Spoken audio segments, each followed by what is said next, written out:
يا شباب، أتمنى تكونوا بتذاكروا كويس وتكونوا فاهمين كل حاجة والدنيا ماشية كويس خالص معاكم. عاملين الجدول بتاعنا وبنذاكر كويس. دي البرزنتيشن الثالثة في النيرف من أصل 4 برزنتيشنز زي ما اتفقنا إن إحنا هناخدها. Good morning everybody. I hope everyone is okay and safe at home. This is the third presentation of nerve, and as we said before, we will present nerve in 4 presentations. Today we are going to discuss action. What is action potential? First of all, I want you to remember that we different membrane potential. Membrane potential in nerve has many forms.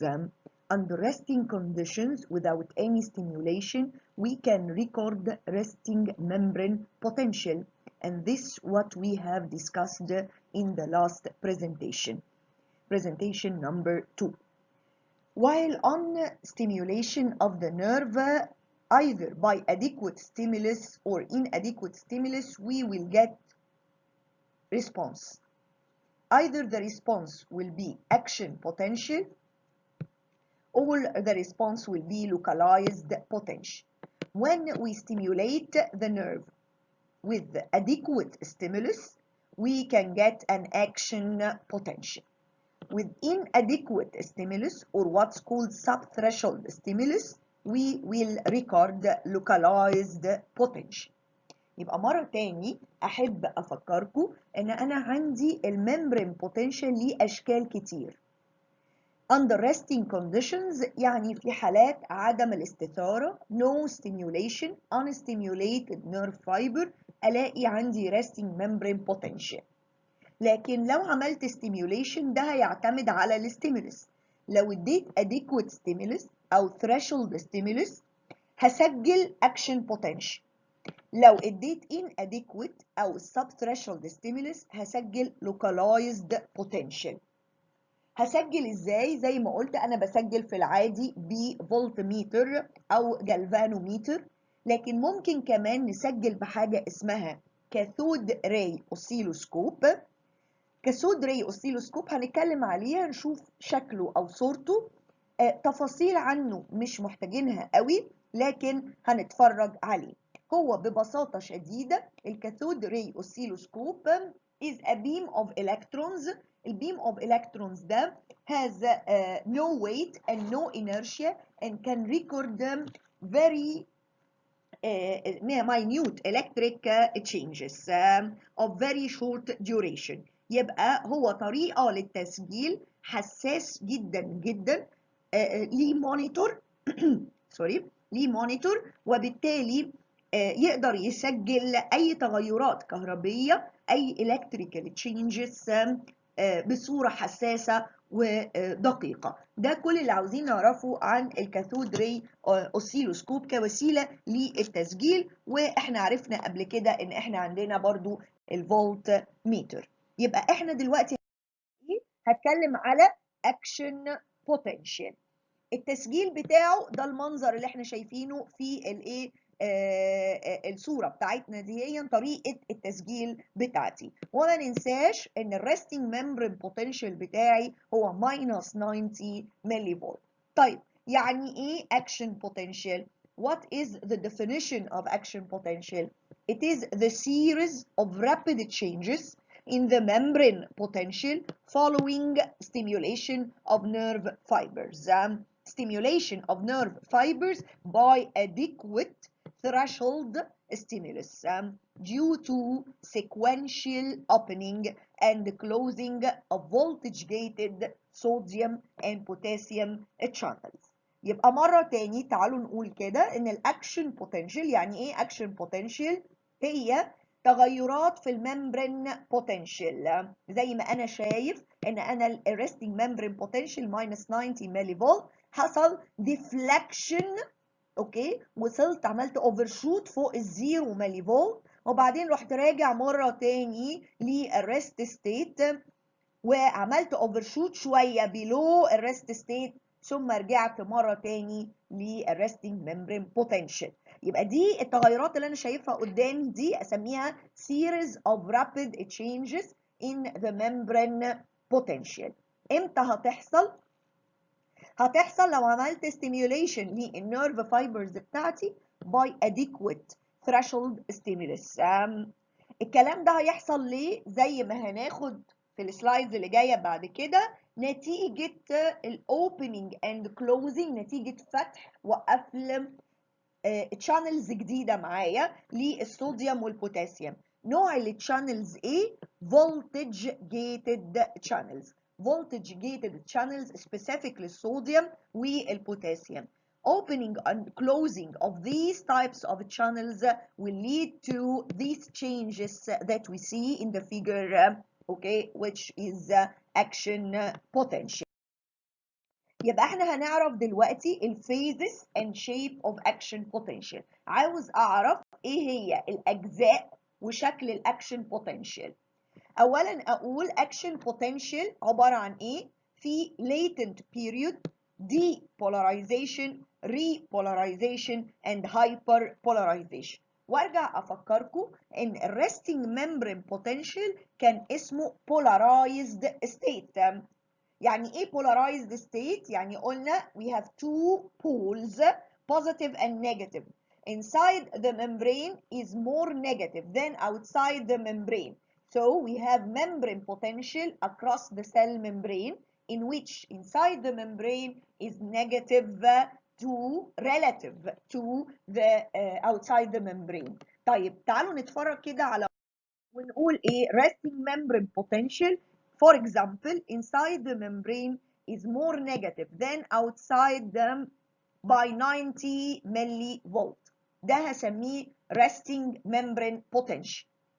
طيب امال الاكشن potential؟ قال لي لا، الاكشن potential 3 اجزاء: depolarization، repolarization and hyperpolarization. depolarization يعني ايه دي؟ يعني removal of polarity او بنسميها reversal of polarity. يعني ايه؟ يعني النيجاتيف بقى بوزيتيف والبوزيتيف بقى نيجاتيف.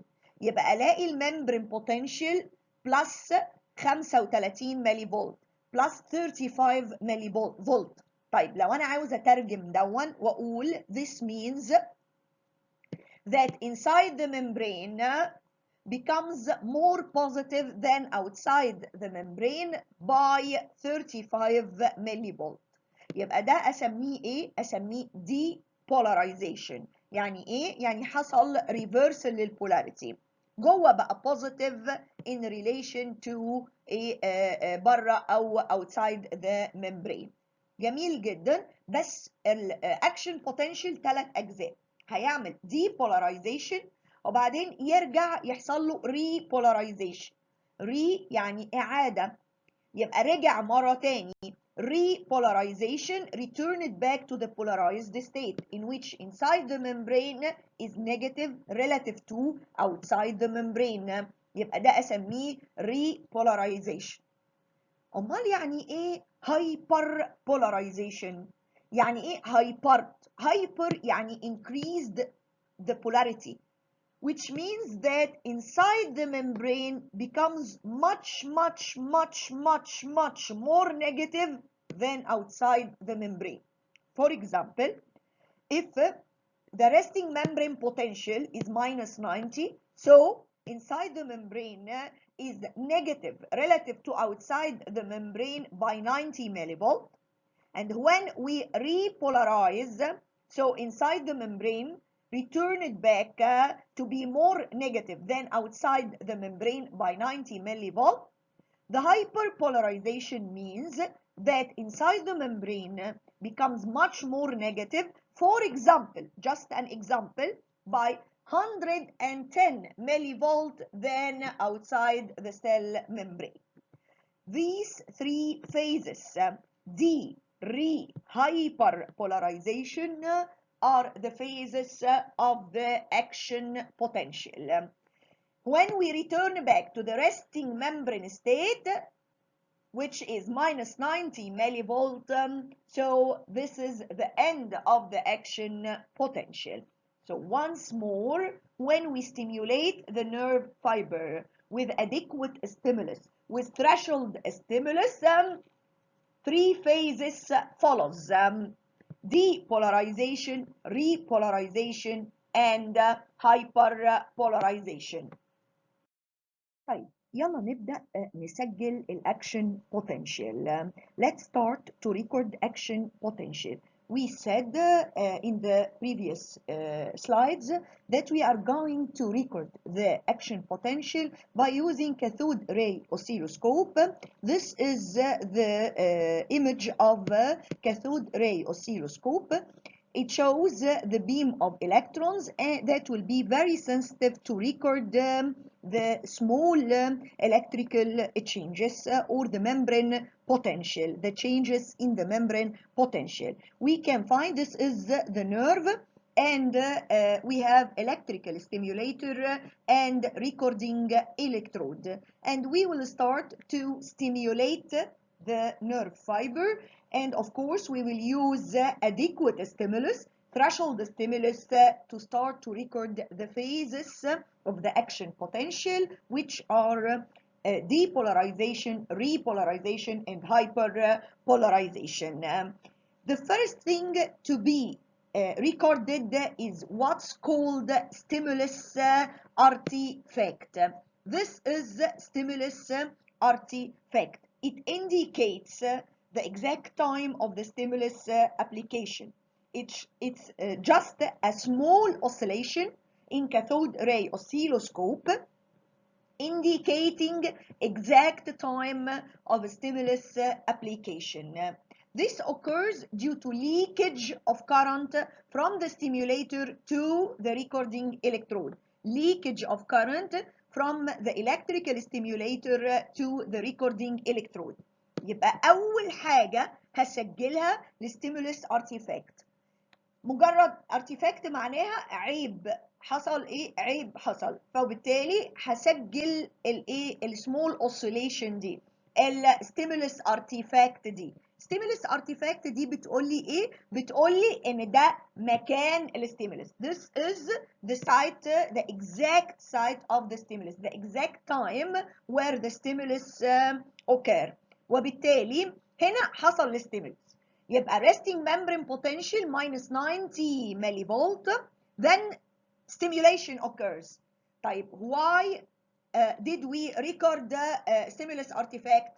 علشان حصل leakage of current من الستيميوليتور، واحنا بنقول الكاثود ري اوسيلوسكوب ده حساس قوي، it's very sensitive، وبالتالي لقط الليكج من of current ده، فسجل لي مجرد عيب كده في الكهرباء، ديفليكشن بسيط. وضح لي ايه دي الستيمولس ارتيفاكت بتاعتي. يبقى دي اول حاجه هسجلها في الايه في الاكشن بوتنشال، هسجل ايه؟ ستيمولس ارتيفاكت. طيب بعد ما عملنا ستيميوليشن وسجلنا زي ما احنا شايفين كده في الفيجر بتاعنا الستيمولس ارتيفاكت، المفروض انا منتظر ايه؟ منتظر اشوف الريسبونس. ايه هو الريسبونس؟ الريسبونس الاكشن بوتنشال. طيب اول فيز في الاكشن بوتنشال بنسميه ديبولاريزيشن. يعني ايه؟ يعني انتقل من النيجاتيفيتي اللي هو ماينس 90 towards البوزيتيفيتي اللي هو هيكون بوزيتيف 35 ملي فولت، ويبقى ده نسميه ايه؟ الديبولاريزيشن. جميل جدا، بس انا ما لقيتش ده اللي حصل. امال حصل ايه؟ حصل period of polarized state. ويعني ايه polarized state مره تاني؟ resting membrane potential. يبقى لقيت polarized interval لسه انا ماينس 90 ملي فولت، وبعدين ابتدى يحصل دي بولاريزيشن، ابتديت اتحرك من ماينس 90 towards الايه الزيرو to overshoot above الزيرو واوصل للبوزيتيف ستيت. البيريود دي هسميها latent period. latent period يعني ايه؟ period متأخرة. يعني ايه latent period؟ يعني واخد وقت عقبال ما اروح ناحية الايه؟ depolarization. يبقى latent period دي بتنتهي امتى؟ latent period دي بتنتهي ببداية الاكشن potential. يبقى نبص كده فين latent period؟ ادي بداية الاكشن potential اهو، وبعدين ادي الايه؟ الليتنت بيريود. يبقى مره تاني بنقول at the beginning of stimulation we are waiting to record action potential. The first part of action potential is depolarization, and depolarization is starting from -90 towards 0 and then overshoot above the 0 towards positive 35 millivolt, for example, and this is called depolarization. But we didn't record depolarization just after the stimulation, but we recorded a polarized interval. This polarized interval is called latent period that will end by the start of the action potential, the start of the first phase of action potential, which is depolarization. The question now, why we have this latency, why we have this latent period? This latent period corresponds to the time taken by the impulse to travel along the axon from the site of stimulation to the recording electrodes. So let's repeat. We say latent period is a polarized interval, ends with the start of action potential, and corresponds to the time taken by the impulse to travel along the axon from the site of stimulation to the recording electrode. We need much more explanation. Let's see. Here we can find that here is the stimulator and here is the recording electrode. So we will record here, and this is the stimulator. The stimulation, the stimulus, the impulse, this change in potential should be conducted, should be traveled along the axon to be recorded here. This will take time, and this time is called the latent period. So the latent period corresponds to the time taken by the stimulus to travel from the stimulator to the recording electrode. The time taken by the stimulus, by the impulse, by the change in the environment to travel from the stimulator to the recording electrode. Here we use electrical stimulus that will travel from the stimulator to the recording electrode. تمام. بنستخدمها في ايه؟ ايه فايدة latent period؟ ليه عمالين نتكلم على latent period؟ Because we use the latent period to calculate the nerve conduction velocity. What is the nerve conduction velocity? If you remember, in the first presentation of nerve, we discussed a table that differentiates between different types of nerve fibers. From the myelinated to the unmyelinated, we said we have thick nerve fibers and thin nerve fibers. And we said we have A, B, and C types of fiber. And we said that type A is divided into alpha, beta, gamma, and delta fibers. And they differ in the thickness, and hence they differ in the conduction velocity. A is the thickest and the fastest nerve fiber. A alpha is the thickest and the fastest nerve fiber. C slow. C thin and slow nerve fibers, unmyelinated nerve fibers. So how did we calculate the nerve conduction velocity? By using the latent period. The nerve conduction velocity indicates the speed of conduction in the axon. The unit of nerve conduction velocity is meter per second. So nerve conduction velocity is calculated using the distance between the electrodes, recording and stimulating ones, divided by duration of the latent period. So let's say it again in Arabic. We say that here is the stimulator and here is the recording electrode. أنا حطيت الstimulator. Where is the stimulator and where is the recording electrode? I know it. So we can know this distance between recording and stimulator electrode. This distance divided by the duration, the time taken by the latent period, the time taken by the impulse to travel along the axon from the stimulus artifact to the recording electrode indicates the nerve conduction velocity. So for example, if the latent period is 2 milliseconds and the distance between the stimulating and recording electrode is 4 centimeters, therefore rate of conduction in this axon will be 4 centimeters divided by 2 milliseconds.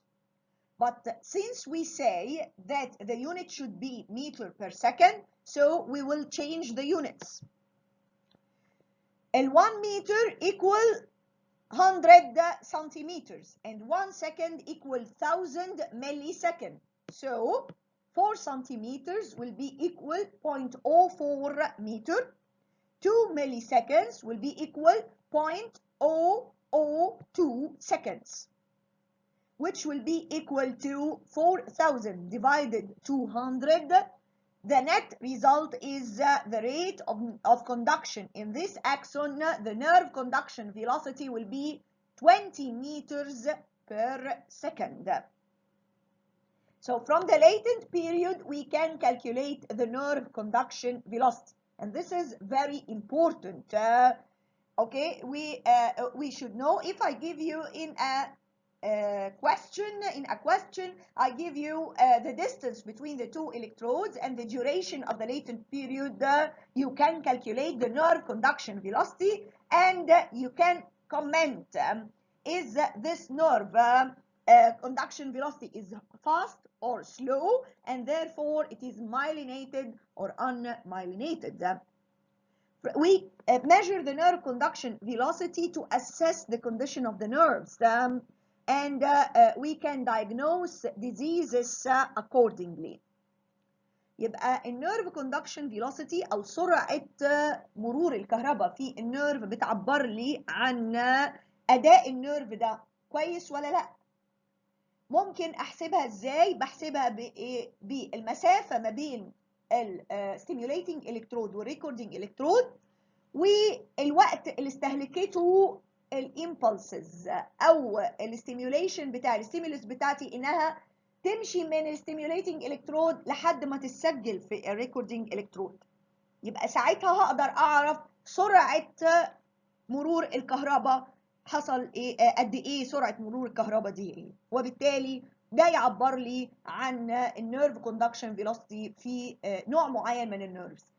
انا عارف النيرفز دي هي المفروض تكون النيرف كوندكشن فيلوسيتي بتاعتها قد ايه. لو لقيتها ان النيرفز دي مش عارفه توصل الكهرباء او الكوندكشن فيلوسيتي بتاعتها قلت، ده معناه ان في مشكله في النيرفز دي، وبالتالي اقدر اشخص امراض منها. مهم قوي قوي ان انا اعرف الايكويشن دي، ومهم ان انا اخلي بالي انا مديك في المساله بتاعتك كام اليونتس بالملي سكند والسنتيمتر، يبقى لازم احولها بالمتر بير سكند عشان اقدر احسب صح.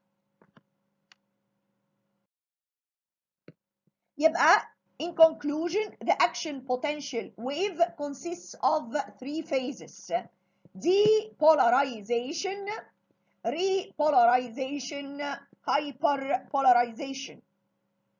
Let's discuss every phase alone. طيب أول جزء في الأكشن potential بنقول إيه؟ بنقول depolarization. So depolarization شايفين تبدأ من minus 90 ملي فولت ولحد ما تعمل overshoot above الزيرو، والزيرو بوينت احنا بنسميها ايزو potential. So overshooting above الايزو potential الى ايه؟ الى ال positive 35 ملي فولت، دي الاوفرشوت او بسميها السبايك بتاعتي. ومرحله الديبولاريزيشن دي تستمر حوالي 2 ملي سكندز زي ما انا شايف كده، هتستمر حوالي ايه؟ حوالي 2 ملي سكندز، وتوريني مرحلة الديبولاريزيشن. زي ما انا برضو شايف ان الديبولاريزيشن divided into two phases. الاول slow depolarization, then rapid depolarization, overshoot. ليه slow depolarization؟ عندي slow depolarization represents ال first 25 millivolt اللي هو depolarization starting from minus 90 millivolt لحد ما توصل إلى minus 65 millivolt. اشمعنى دي slow وبعدين يحصل rapid depolarization؟ عشان عند minus 60 millivolt دي بنسميها ال firing level. 60 ملي فولت بسميها threshold level أو firing level، نقطة الإطلاق أو نقطة التصويب. وإحنا اتفقنا قبل كده إن كلمة threshold level يعني العتبة أو البوابة أو at which. المرة دي هقول at which overshooting occurs. يبقى نقطة ال threshold value هي minus 65 ملي فولت. لما اوصل ل minus 65 ملي فولت هيحصل overshooting. طب السؤال ليه بيحصل كده؟ الإجابة هنقول ايه؟ تابعونا لاحقا في السلايدز اللي جايه، هنشرح الايونيك بيزس اوف depolarization، ومنها نعرف ليه بنبدا slow depolarization from minus 90 ملي فولت لحد ما اوصل ل minus 65 ملي فولت، وبالتالي then يحصل ايه؟ rapid depolarization occurs after reaching threshold value, overshoots above the zero level. Zero level is the isopotential لحد ما يحصل ما نسميه ب reversal of polarity أو depolarization occurs by reaching positive 35 millivolt. وبالتالي الامبليتيود of action potential will be 125 millivolt 125 millivolt اللي هي ايه؟ minus 90 يبقى دي 90 millivolt وبعدين 35 millivolt. So totally the magnitude or the amplitude of action potential is 125 millivolt. Once again, the depolarization phase starts from minus 90 millivolt reaching 35 minus 90 millivolt reaching 35 or positive 35 millivolt. It divides into two parts. Slow depolarization represents the first 25 millivolt. Depolarization from minus 90 to minus 65 millivolt. Minus 65 millivolt is the firing level, is the threshold value, is the entrance to the overshooting. It's the value, the voltage value at which overshooting occurs. Rapid depolarization occurs after reaching the threshold value, overshoots above the zero. Zero level is the isopotential till reversal of polarity occurs, which is 35 millivolt, positive 35 millivolt. So the amplitude of the action potential is totally 125 millivolt. 90 millivolt minus 90 millivolt plus 35 millivolt. Totally it will be 125 millivolt. Then it will be followed by repolarization phase. Repolarization phase is rapid repolarization, then slow repolarization. Rapid repolarization, the first 70% of repolarization. Then the remaining 30% of repolarization is called the slow phase. By the end of this phase, the potential reaches the resting membrane potential. Will it stop at the resting membrane potential? No, it will continue, and this will be the hyperpolarization phase. So once again بنقول ان انا ببدا depolarization is slow then rapid depolarization, while repolarization is rapid then slow repolarization. Repolarization, then it will be followed by a phase of hyperpolarization, in which the membrane potential overshoots in hyperpolarization direction. Then it will slowly, gradually reaches the resting membrane potential. This will take about 35 to 40 milliseconds alone. The hyperpolarization phase lasts alone 35 to 40 milliseconds. طيب عاوزين قبل ما نخلص الحتة دي نتكلم على two expressions كده، واحد اسمه after depolarization والتاني اسمه after hyperpolarization.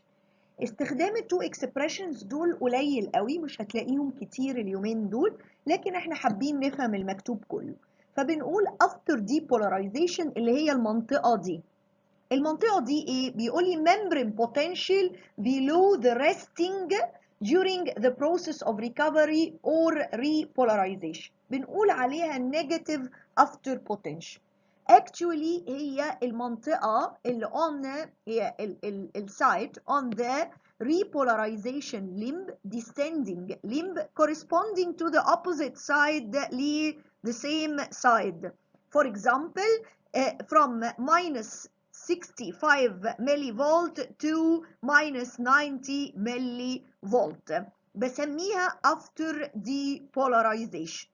أمال after hyperpolarization اللي هو overshooting below resting membrane potential، وهي أنا عملت overshooting و returning slowly to the resting membrane potential، هقول دي after hyperpolarization بسميها positive potential. ليه؟ لأن أنا كنت مثلا minus 110 ملي فولت وراجع ل minus 90 ملي فولت، وكأني راجع ناحية البوزيتيف potential، بسميها إيه؟ after hyperpolarization.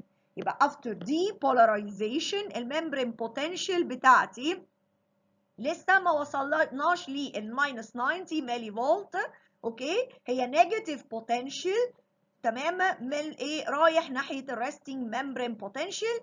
اما الافتر hyperpolarization هي increase membrane potential more than the resting state، ونزلت اكتر من الريستنج ستيت ولسه ما رجعتش للريستنج ستيت قبل ما ارجع، اللي هي الجزء ده. يبقى انا كنت minus 110 ملي فولت وراجع to minus 90 ملي فولت، تمام، وكأني راجع ناحية البوزيتيف potential، بسميها after hyperpolarization state. يبقى if we want to conclude we say that the action potential phases or shape, the shape is stimulus artifact, latent period, then upstroke or what we call the ascending limb, okay, overshooting above the zero potential, the isopotential, then descending limb, the repolarization, okay, then hyperpolarization phase, which is the undershoot towards the negativity, then returning back to the resting membrane potential. So the phases, the main phases of the action potential is latent period followed by depolarization, repolarization, and hyperpolarization. The question now, why we have these phases? Why have we three phases, D, re, and hyperpolarization? The answer always in the ionic basis. What happens? The opening and the closing of the ionic channels. The next item will be ionic basis of action potential. What are the ionic basis of action potential? طيب عاوزة قبل ما نبدأ نقول الايونيك بيزس بتاعة الاكشن بوتنشال، عاوزة افكركم بالريستنج ممبرين بوتنشال. كنا بنقول ان الايونيك بيزس of resting membrane potential هي عبارة عن 2 points: selective permeability and sodium potassium pump. وكنا بنقول ان selective permeability ان الممبرين much more permeable to potassium than sodium by 100 times. عنده channels للبوتاسيوم اكتر من الصوديوم، وبالتالي البوتاسيوم efflux is more than the sodium influx، وده بيخلي الممبرين more negative inside relatively to outside. وقلنا ده across the cell membrane. وقلنا اللي بيساعد على الريستنج ممبرين بوتنشال ويحافظ عليها هو الصوديوم بوتاسيوم بامب. طيب هنيجي نعمل ايه؟ هنيجي نعمل stimulation. طيب لما اجي اعمل stimulation حصل ايه؟ حصل change in the environment. التشينج in the environment دون هيعمل لي voltage change. نتيجة الفولتج change هتحصل استجابة، تبدأ تفتح voltage gated sodium channels. لما افتح voltage gated sodium channels more sodium influx will occur. So الصوديوم انا عارف ان الكونسنتريشن بتاعه extracellular اعلى من الكونسنتريشن intracellular، وبالتالي sodium will diffuse from outside to inside the cell. sodium positive ions، وبالتالي هيبتدي يحصل ان البوزيتيفيتي inside the cell تزيد. البوزيتيفيتي هتبتدي تزيد gradually. كل ما اغير في الفولتج، انا كنت ماينس 90 ملي فولت بقيت ماينس 85 ملي فولت، ماينس 80 ملي فولت، ماينس 75، ماينس 70، ماينس 65 ملي فولت. And the minus 65 millivolt, all the voltage gated sodium channels will open. Gush of sodium intracellular هيحصل ايه؟ هيحصل overshooting towards the positivity، وبالتالي overshooting above the isopotential، overshooting above the zero level، يعمل reversal of polarity، هيعمل لي depolarization. وبالتالي depolarization is due to opening of voltage gated sodium channels، is due to sodium influx. يبقى كانت gradually slowly في البداية. ليه؟ لأن شوية فتحت للصوديوم سكة، شوية صوديوم حصل لهم influx، gradually حصل regenerative process. كل ما الصوديوم يحصل more depolarization، صوديوم channels أكتر تفتح، صوديوم channels أكتر تفتح، الفولتج جيتد صوديوم channels فتحت كلها، يحصل ايه؟ وصلت للثريشولد، وصلت للبوابة اللي دخلتني على الاوفر شوتنج. at the peak of the spike هنا هتبدأ يحصل closure للصوديوم channels. اللي فتحت الاول تبتدي تقفل، وهكذا هيبدأوا يقفلوا ورا بعضيهم. اوصل للبيك كل الصوديوم channels قفلت، ويبدأ يظهر ايه؟ ال opening of voltage gated potassium channels. الحقيقة ان البوتاسيوم channels، ال voltage gated potassium channels will start to open earlier، بس البوتاسيوم دوره ضعيف، الصوديوم فاتح على اخره، الفولتج جيتد صوديوم channels مفتوحة، فالديبولاريزيشن هو اللي ظاهر.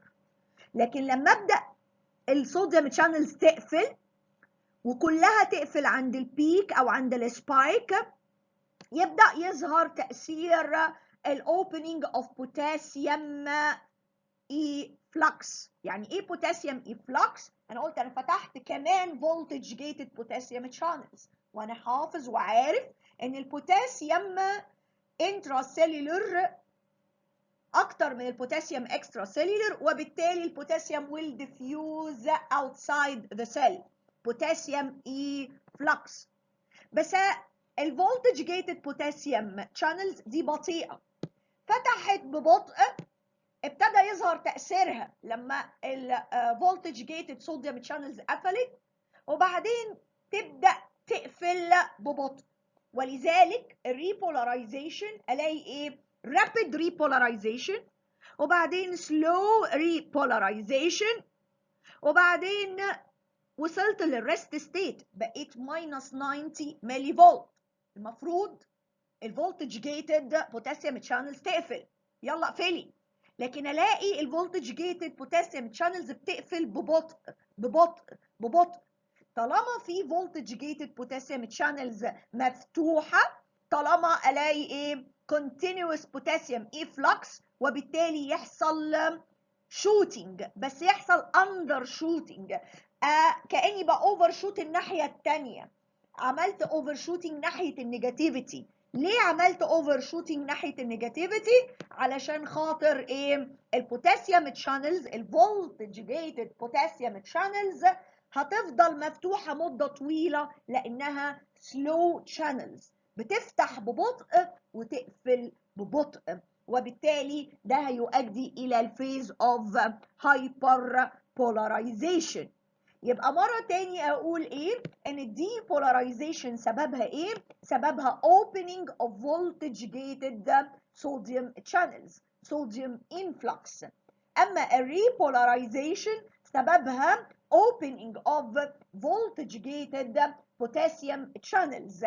الفولتج gated potassium channels very slowly close very slowly، وبالتالي هتؤدي الى hyperpolarization. طيب انا لازم ارجع للريست ستيت. مين اللي هيرجعني للريستنج ستيت؟ resting membrane potential. انا عملت hyperpolarization، بقيت more negative than the rest state. مين اللي هيرجعني للريست ستيت؟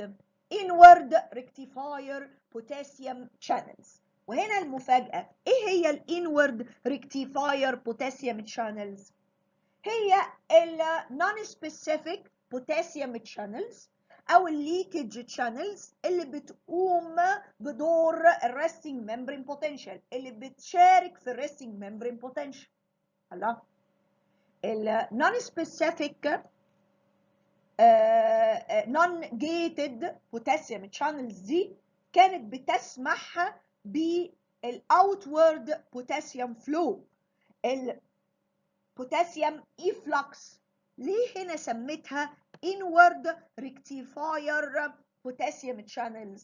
سميتها هنا inward rectifier potassium channels لأنها عند membrane potential more negative than the rest state. عند membrane potential for example minus 110 مليفولت بتسمح بدخول البوتاسيوم، بتسمح بالانورد بوتاسيوم فلكس، بتسمح بالانفلكس اوف بوتاسيوم.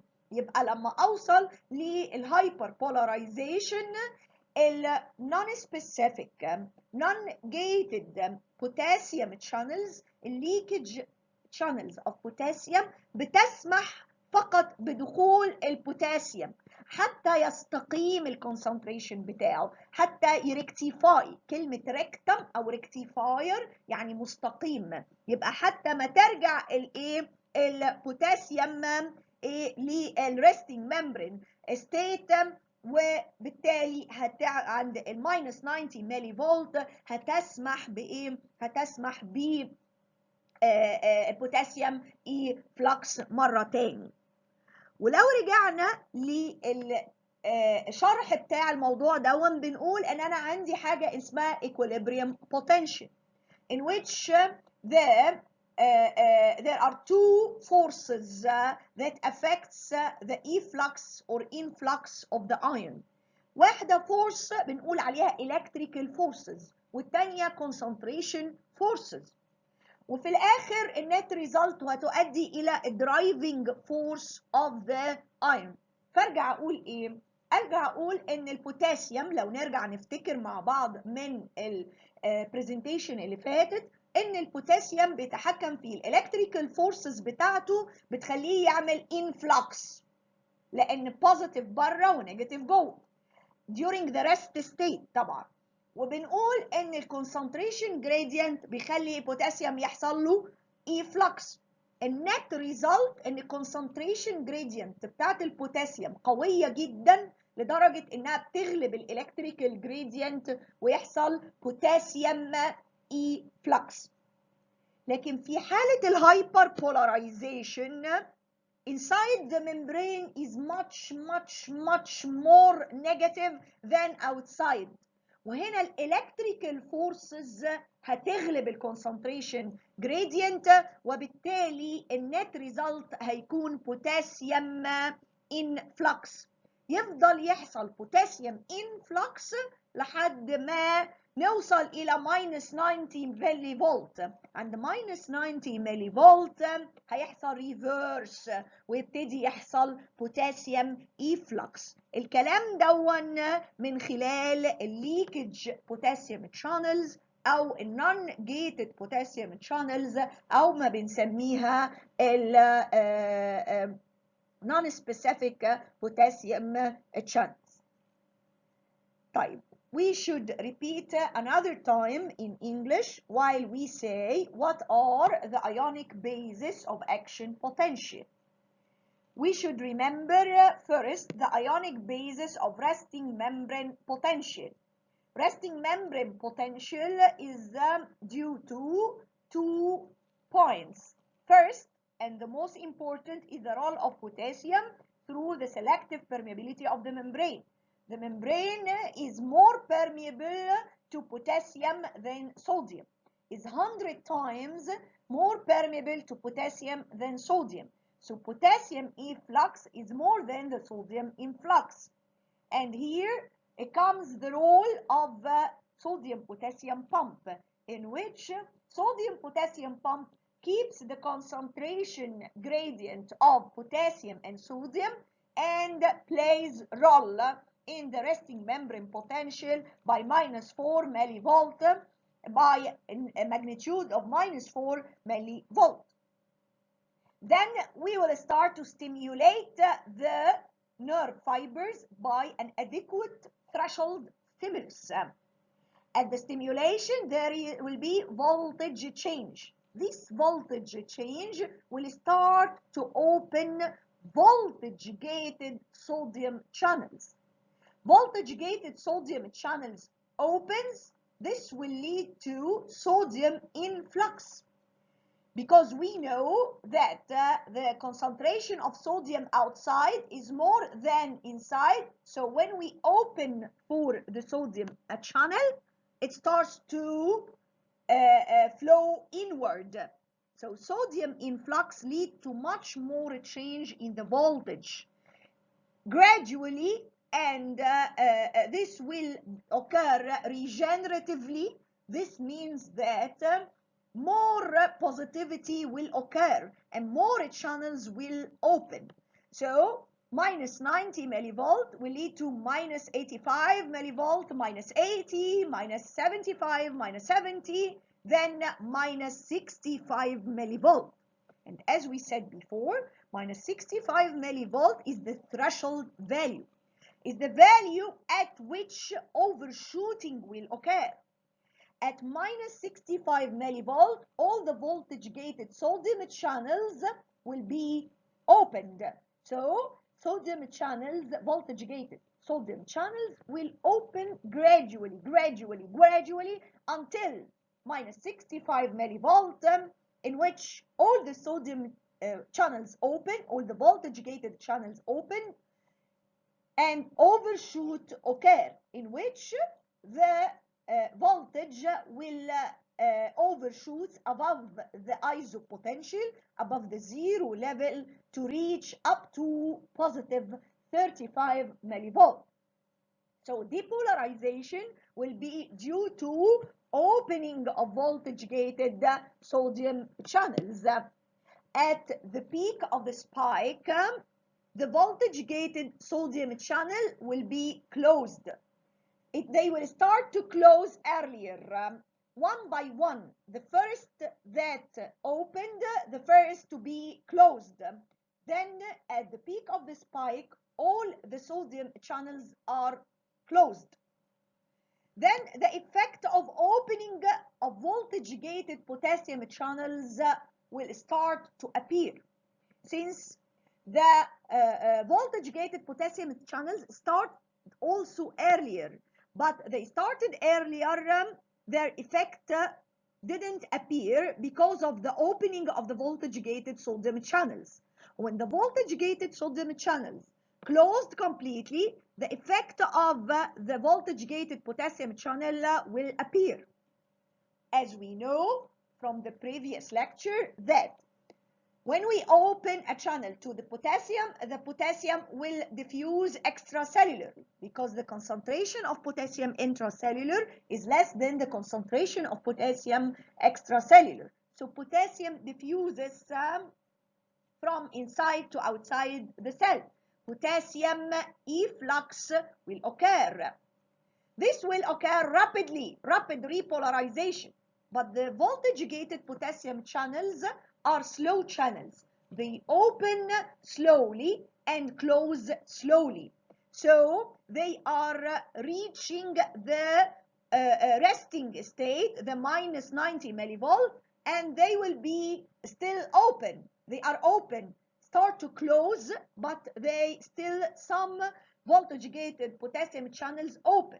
This will lead to overshooting because the potassium channels are very slow channels, close slowly. So potassium continuity of the potassium efflux will lead to hyperpolarization, in which we will undershoot. We will shooting in the other side, in the side of the negativity. For example, they may lead to reaching minus 110 millivolt. To end the action potential, we should reach slowly the resting membrane potential. So, who will play this role? It comes the inward rectifier potassium channels role. What is the inward rectifier potassium channels? Surprisingly, it's the leakage potassium channels, the non-specific potassium channels, the non-gated potassium channels that play the main role in resting membrane potential. Wait a minute. We say these channels allows potassium efflux, outward potassium current, outward potassium flow. Why here we call it inward rectifier potassium channels? Because here it allows the potassium influx.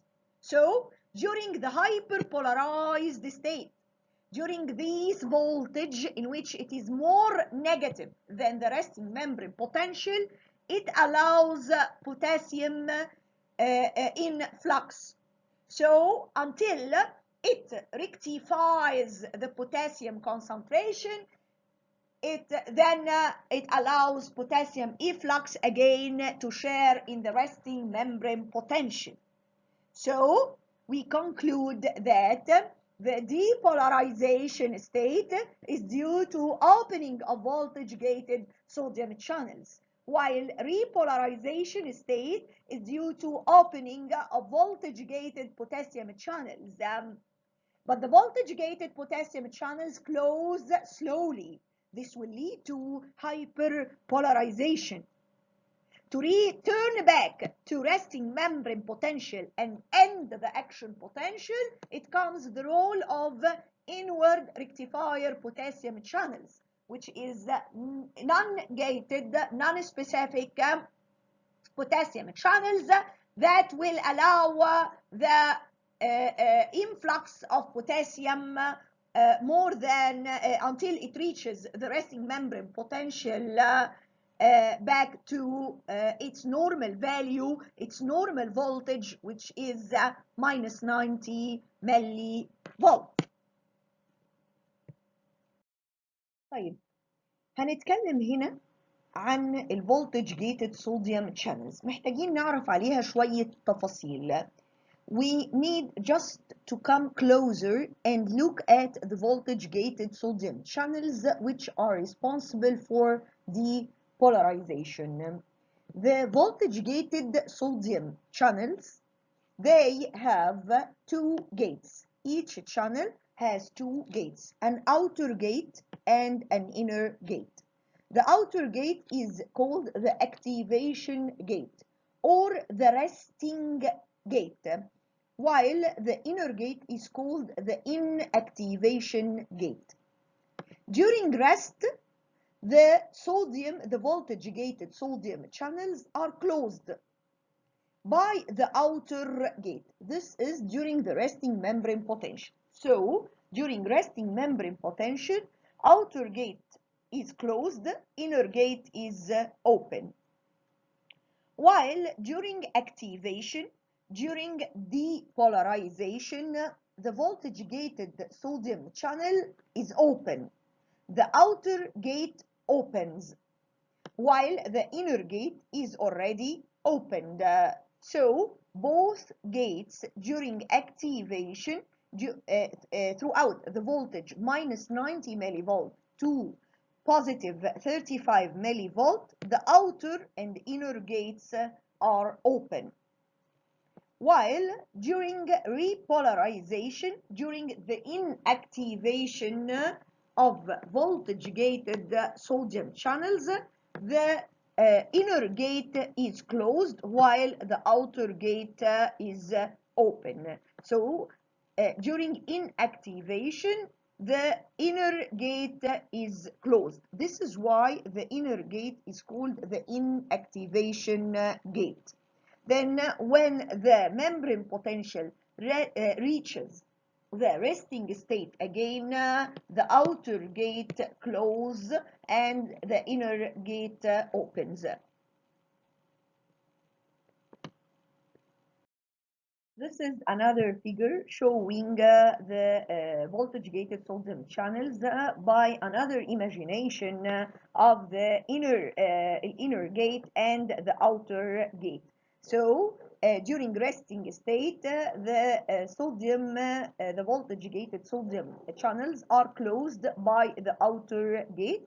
During activation, the outer gate opens while the inner gate is already open. So this is activated voltage gated sodium channels which occur during depolarization, while inactivation is the closure of the inner gate while the outer gate is opened. Voltage gated potassium channels which are responsible for repolarization, we found that the potassium channel has only inner gate, has only one gate which is located on the inner surface of the membrane. So they have one gate, inner gate, closed at resting membrane potential and open on activation, which is during repolarization phase. It is activated in a fraction of milliseconds after the opening of sodium channels, but its effect appears after closure of sodium channels, as we have already discussed previously. Slow inactivation will lead to hyperpolarization. يبقى بنقول ان البوتاسيوم channels, الفولتج gated potassium channels عندها one gate on the inner surface of the membrane زي ما احنا شايفين من جوه. يا تفتح تبقى فاتحه يا تبقى قافله. تبقى قافله at resting membrane potential تبقى في حاله inactivation. لما يحصل activation هتفتح الانر جيت. طيب هي بتبقى فاتحه امتى؟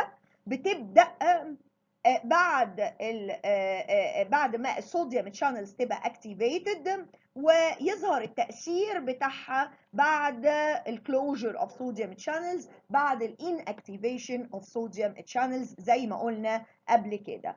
وكون ان هي بطيئة slow inactivation بتقفل ببطء زي ما بتفتح ببطء بيكون الهايبر polarization يحصل او بيكون ده سبب لحدوث الهايبر polarization. So we can say sequential movement of the gates is essential for the production to action potential. Opening activation of the voltage gated sodium channel through opening of the outer gate of sodium channel, then inactivation of sodium channel by closure of the inner gate, then activation of the potassium channel by the opening of the inner gate. We should not forget that depolarization is a positive feedback mechanism. This means a regenerative process. So, minimal depolarization will lead to opening of voltage-gated sodium channels that will lead to more opening of voltage-gated sodium channels until we reach the threshold value, which is minus 65 millivolt. At threshold value, all voltage-gated sodium channels are open, totally activated. At spike, all sodium channels are closed, inactivated. The effect of potassium efflux appears and repolarization occurs. So, these are the conclusions that we should get from the previous points that we have discussed. This figure just to show the action potential in relation to sodium and potassium conductance. The peak of conductance of sodium and that of potassium. So this is the peak of conductance of sodium, which is sodium influx, and the peak of conductance of potassium, which is potassium efflux. So the question now, we have finished the discussion of the phases of the action potential and the ionic basis of these phases, which are depolarization, repolarization, hyperpolarization, without talking about the sodium-potassium pump. Do sodium-potassium pump has a role during action potential? The answer is no role during action potential. Oh my God. So we can say that the sodium-potassium pump shares in the ionic basis of the resting membrane potential, while it has no role during action potential. So resting membrane potential is an active process, while the action potential is a passive process. It doesn't need energy. Okay, yes, so the sodium-potassium pump has no role during action potential. يبقى الصوديوم بوتاسيوم بامب ما بتلعبش أي دور أثناء الأكشن potential. بس إيه الدور بتاعها؟ What's the role of sodium potassium pump? The role is the re-establishment of sodium and potassium concentration gradients after the action potential. After we finish the action potential, the sodium-potassium pumps regain the concentration gradients of sodium and potassium. الصوديوم-potassium pump بترجع كل حاجة مكانها. الصوديوم اللي دخل بتطرده بره، والبوتاسيوم اللي خرج بترجعه غصب عنه ايه جوه. طب عرفنا الكلام ده منين؟ جينا نعمل blockage of the pump. The blockage of the pump will not affect the action potential except after long time. لما عملنا blockage للبامب لقينا ان انا كل ما اعمل stimulation يحصل action potential. كل ما اعمل stimulation يحصل action potential. ما عدا لو قفلت الصوديوم بوتاسيوم بامب، لو اديت ادويه تعمل بلوكج للصوديوم بوتاسيوم بامب for long time. لو قفلت الصوديوم بوتاسيوم بامب لمده طويله يبتدي يظهر التاثير بتاعها. ليه؟ لان كل ما هعمل ستيميوليشن شويه صوديوم هيدخلوا وشويه بوتاسيوم هيخرجوا، وبالتالي مع مرور الوقت هيحصل disturbance in the concentration gradients. الكلام ده بيحصل علشان only some number of ions take part during the action potential. So only with time it becomes necessary to re-establish sodium and potassium concentration gradients. Actually, a small number of ions play role during action potential. So I will not need the re-establishment of the concentration gradients so soon, but with time the need to regain the sodium and potassium concentration gradient will be necessary. So the role of sodium potassium pump in the re-establishment of the concentration gradients will appear after long time. So action potential is a passive process. Once again بنقول الصوديوم بوتاسيوم بامب لا تلعب دورا أثناء الأكشن بوتنشال نهائيا. During الأكشن بوتنشال no role. لكن دورها يجي إمتى؟ بعد ما نخلص الأكشن بوتنشال. ليه؟ لأنها هترجع مرة تاني هتعمل re-establishment للconcentrations بتاعت الصوديوم والبوتاسيوم. طب عرفنا الكلام ده منين؟ ان لما عملنا بلوكج للبامب ما ظهرش اي مشكله مع الاكشن بوتنشال، بقينا نعمل ستيميوليشن نشوف اكشن بوتنشال، ما عدا الا اذا قفلناها لمده طويله. الكلام ده ليه؟ لان انا مش محتاج غير عدد صغير من الايونز هي اللي بتلعب معايا دور اثناء الاكشن بوتنشال، وانا عندي صوديوم ايونز كتيره وبوتاسيوم ايونز كتيره، وبالتالي مش هيظهر التاثير ده الا بعد مده طويله. لو فضلت الصوديوم بوتاسيوم بامب مقفوله مده طويله هبتدي احس بالمشكله، لكن في مده قصيره ما بتلعبش اي دور. وبالتالي الاكشن بوتنشال في حد ذاته بالفيزز بتاعته اللي هي دي ري اند هايبر بولاريزيشن is a passive process. كل اللي بيلعب فيها الفولتج جيتد channels، والفولتج جيتد channels دي allows diffusion of ions and diffusion doesn't need energy. عاوزين نعمل بقى ريكوردينج للاكشن بوتنشال. هتقولي ما احنا اتكلمنا عن الكلام ده بس هنضيف عليها حته صغيره. وانا بعمل ريكوردينج للاكشن بوتنشال the recording of action potential is either monophasic action potential, and this is what we have discussed. These are the figures that we were discussing. And we can also record what's called biphasic action potential or diphasic action potential. طب what's the difference? The difference is the type of the electrodes I will use to record the action potential. Okay, so let's see. For example, here, to record monophasic action potential like that in the figure, we have a stimulator, okay, and then indifferent electrode, okay, and the recording electrode is dipped, okay, in the nerve fiber between the outer and the inner surfaces. So the monophasic of action potential is the recording of electrical potential variations at one point of the nerve fiber between outer and inner surfaces. Like that, we have an outer electrode and an inner electrode, and one electrode on the surface like this and of the nerve fiber, and the other electrode is inserted inside the nerve fiber at one point. While the biphasic or diphasic action potential, the two electrodes are put on the outer surface of the nerve fiber and separated by a distance.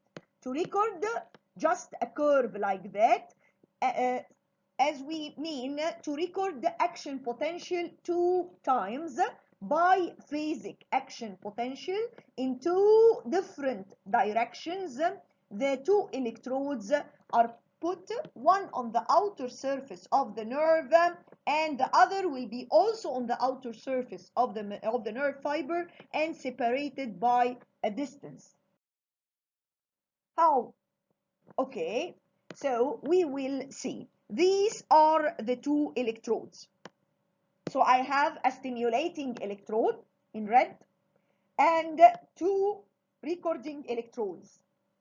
Both electrodes are put on the outer surface of the nerve. They are separated by a distance. Then a stimulus is given to the nerve fibers, electrical stimulus. So depolarization occurs, in which inside is positive relative to outside.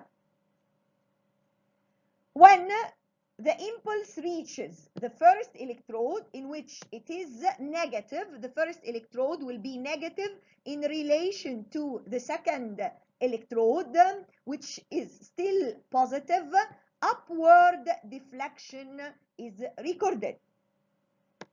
When the impulse reaches the middle of the nerve between the two electrodes, so the first electrode recovers to be positive and the second electrode is positive and the stimulus is in the isopotential 0 level like that. Then the impulse will reach the second electrode, in which it is reversed. It will be negative in relation to the first electrode that is still positive. So downward deflection in opposite direction, deflection in opposite direction will be recorded. And this is how we can record biphasic or diphasic action potential. So the main difference is the site of the electrodes. In the monophasic action potential, we put only the electrode inside the nerve on the inner surface of the nerve and the other one on the outer surface of the nerve, and we record at one point. While in the biphasic action potential, we put the two electrodes, the two recording electrodes, on the outer surface of the nerve fiber. Both will be on the outer surface of the nerve fibers. Then we will get to another point, which is all or none law. Action potential obeys all or none law. ما معنى ان الاكشن potential obeys all or none law؟ تعالوا نقول يعني ايه all or none law مرة تاني. كلمة all or none معناها يا كله يا مفيش منه نهائي. So بنقول يا كله يا مفيش منه. يعني ايه الاكشن potential obeys all or none law؟ يبقى نقول all or none law is either occurs maximally or doesn't occur at all. This is the meaning of all or none law. When we try to say that action potential obeys all or none law, this means that action potential is either generated and conducted maximally or not produced at all. يا يحصل ويحصل بكامل الماجنتيود بتاعه which is 125 millivolt، يا اما مش هيحصل نهائي as long as all experimental conditions are constant, whether the stimulus is threshold or supra threshold. So once more, action potential obeys all or none law. Action potential يتبع all or none law. يا يحصل maximally، يا يحصل له generation وconduction maximally بكامل قوته، يا اما ما اشوفوش خالص. لما اديله the threshold stimulus. يبقى لما اعمل stimulation بالthreshold stimulus بتاعتي او حتى لو كانت supra threshold مش هشوف حاجه اكتر من كده، بس بشرط ان تكون كل الاكسبيرمنتال كونديشنز بتاعتي ثابته. يبقى بقول all or none law. يعني ايه action potential obeys all or none law؟ يعني action potential is either generated and conducted maximally or not produced at all, as long as all experimental conditions are constant. Whether the stimulus is threshold or even supra-threshold, it will be conducted maximally. Action potential obeys all or none law. It is action potential all or none law is also obeyed by single nerve fibers, single muscle fibers, motor unit, cardiac muscle as a whole. بنقول ان اللي بيتبعوا all or none law ايه هي ال structures which obey all or none law؟ ال structures دي بتكون a single nerve fiber. النيرف فايبر الواحد الاكشن potential بتاعه يا يحصل maximally يا will not be produced. برضو السنجل muscle fiber either contract maximally، الماسل فايبر الواحدة المايوسايت الواحدة either contract maximally or doesn't contract at all.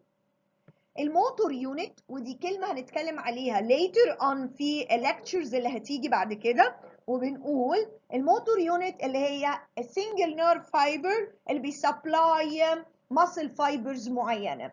يبقى الموتور يونت دي الوحدة العضلية، اوكي، الوحدة الحركية، اوكي، بتتبع all or none law. عضلة القلب كلها بتتبع all or none law. يعني عضلة القلب يا contract maximally يا doesn't contract at all. Thank you very much. We have discussed in this lecture and we also explained precisely action potential, how we could record the action potential. We have two types, monophasic and biphasic action potential. What are the phases and the shape of action potential, and what are the ionic bases of these phases? I hope that everything is really clear. I hope that you have a timetable and a good schedule to study well, and don't let the time passes without making use of it, especially while staying at home. Please stay at home safe. I'm missing you so much. Any of your questions are extremely welcomed through the chatting of e-learning or our group on WhatsApp. أشوفكم على خير. ربنا معاكم. Stay safe.